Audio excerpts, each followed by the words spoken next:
নমস্কার বন্ধুরা, আবার একটা ভিডিওতে আপনাদেরকে স্বাগতম। তো বেশ কিছুদিন ধরে আমি ফলো করছি, সোশ্যাল মিডিয়াতে একটা গুজব ছড়াচ্ছে ফোনপেতে টাকা রিসিভ করলে নাকি সাইবার ক্রাইম কেস দিচ্ছে। অনেকের আসছে এরকম নোটিশ যে আপনি ইনলিগাল টাকা আপনি রিসিভ করেছেন।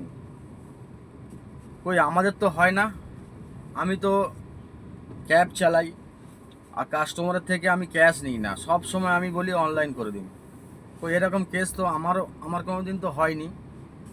অনেকে নাকি হয়েছে, ইউটিউবে দেখছিলাম, ফেসবুকেও দেখছিলাম। বাট এটা কেন? এটা হওয়ার কথা নেই। সে নিশ্চয়ই ইনলিগাল লোকের সঙ্গে মেলামেশা করেছে, লিঙ্ক করিয়েছে, তার থেকে টাকাটা নিয়েছে, তাই জন্য তাকে সাইবার ক্রাইম নোটিশ পাঠিয়েছে, কেস দিচ্ছে তাকে।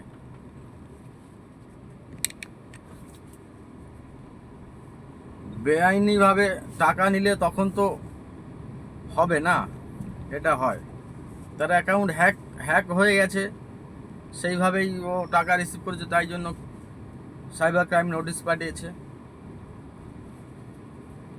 আমার যেমন গত পরশু দিনে একটা ঘটনা হয়েছে, ফ্লিপকার্টে আমার নামে কেউ বুকিং করেছে, পার্সেল বুক করেছে। তো আমি নিজেও জানি না, আমি মেল খুলে মেল চেক করলাম, দেখলাম যে একটা অর্ডার রিসিভ হয়েছে। এবার আমি তো অর্ডার করিনি ওটা, এবার দেখছি যে আমার অ্যাকাউন্টেতে অর্ডারটা রিসিভ মানে কেউ বুক করেছে হয়তো, ঠিক আছে। তো ওটা আমি মানে ক্যান্সেলও করতে পারছি না, আমার অ্যাকাউন্টটা হ্যাক হয়ে গেছিলো, ফ্লিপকার্টে অ্যাকাউন্ট হ্যাক হয়ে গেছিলো। এবার কিভাবে হলো আমি সেসব কিছু বলতে পারবো না, আমি নিজেও জানি না। কেন কি, পাসওয়ার্ড তো আসবে আমার কাছে, কেউ যদি আমার মেল আইডি দিয়ে বা আমার ফোন নাম্বার দিয়ে লগ ইন করতে চায়, তাহলে পাসওয়ার্ড তো আমার কাছে আসবে সর্বপ্রথমে। আমি পাসওয়ার্ডটা তাকে শেয়ার করলে তখন কিন্তু সে লগ ইন করতে পারবে সেকেন্ড ডিভাইস থেকে, মানে ফার্স্ট ডিভাইস আমার। তো কিভাবে হয়ে গেছে আমি ঠিক বলতে পারছি না। আর ফ্লিপকার্ট থেকে আমি সেটা ক্যান্সেলও করতে পারছি না। কাস্টমার কেয়ারকে ফোন করলাম, বললো আপনার অ্যাকাউন্টটা হ্যাক করে নিয়েছে কেউ,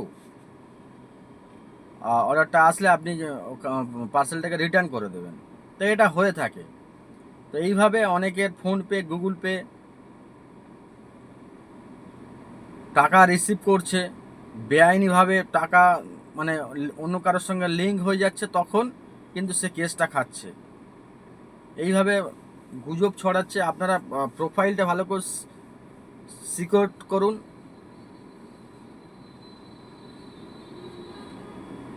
থ্যাংক ইউ, এইটুকু বলার ছিল। আজকে সকাল সকাল বেরাচ্ছি, ক্যাব নিয়ে বেরিয়েছি, আজকের স্যাটারডে। দেখা যাক মার্কেট কেমন আছে। কলকাতার মার্কেট খুবই খারাপ এখন, পুজোর মাস চলছে, সামনে পুজো, দুর্গাপুজোর যে মার্কেট আমরা এক্সপেক্ট করেছিলাম সেরকম কিন্তু নেই। মার্কেট পুরো ডাউন হয়ে গেছে, মার্কেট অতটা ভালো নেই। প্রতিদিন 2000 টাকা কাজ করতে গেলে মাথার ঘাম পায়ে পড়ে যাচ্ছে। তো দেখা যাক আজকে কত টাকা কি হয়, বাকিটা বিস্তারিত থাকবে পরে ভিডিওতে। ততক্ষণ আর সবাই ভালো থাকবেন, সুস্থ থাকবেন।